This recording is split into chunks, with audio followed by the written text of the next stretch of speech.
इस वीडियो को अगर समझना है तो डीजीसीए का पार्ट 1 जरूर देखिए। ये वीडियो उसी का कंटिन्यूएशन है। हमारी फ्लाइट्स को जो रनवे पे गाइड करते हैं उन्हें हम एटीसी कहते हैं, यानी एयर ट्रैफिक कंट्रोल। इनका काम सबसे टफ होता है क्योंकि इनको एयर का ट्रैफिक और रनवे दोनों मैनेज करना होता है। एरोप्लेन्स 200 से 300 की स्पीड से टेक ऑफ और लैंडिंग करते हैं।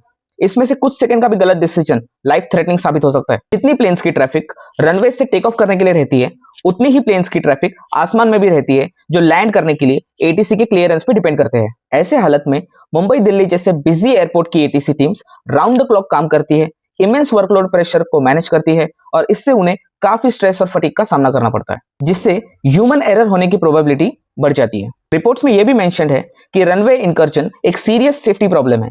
रनवे इंकर्जन का मतलब होता है कि रनवे पे कोई अनऑथोराइज्ड एयरक्राफ्ट, व्हीकल या ऑब्जेक्ट का आ जाना।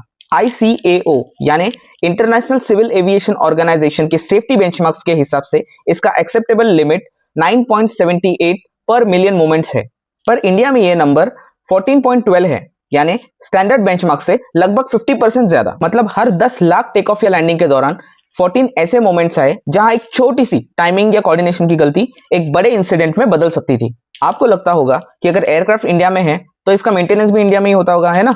सच तो यह है 85% ऑफ एयरक्राफ्ट मेंटेनेंस ये फॉरेन कंट्रीज में होता है।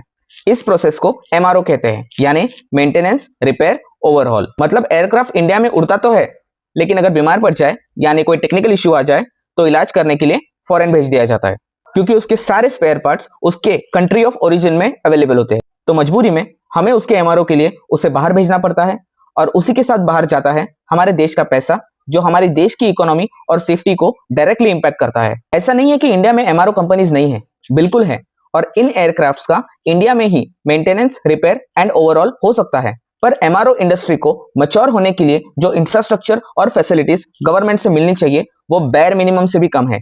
कॉन्स्टिट्यूशन ऑफ इंडिया आर्टिकल 21 के जरिए यह इंश्योर करता है कि इंडिया में सबको राइट टू लाइफ का अधिकार मिले, पर ऐसे इनएफेक्टिव सिस्टम्स के डिसीजन की वजह से डीजीसीए हर इंडियन एयर पैसेंजर का ये कॉन्स्टिट्यूशनल राइट वायलेट कर रहा है। यहाँ ये बात समझनी बहुत जरूरी है दोस्तों, क्योंकि राइट टू लाइफ का मतलब ये नहीं कि कोई तुम्हें जान से ना मारे। राइट टू लाइफ का मतलब यहाँ ये भी है कि जो सिस्टम तुम्हारी जान प्रोटेक्ट करने के लिए बना है वो सिस्टम पूरी ट्रांसपेरेंसी, ऑनेस्टी और डिलीजेंस के साथ काम करे। दोस्तों, अब तक इंडिया में बहुत सारे प्लेन क्रैश हुए हैं, कई सारे VIP और कॉमन सिटीजन्स की डेथ हुई है।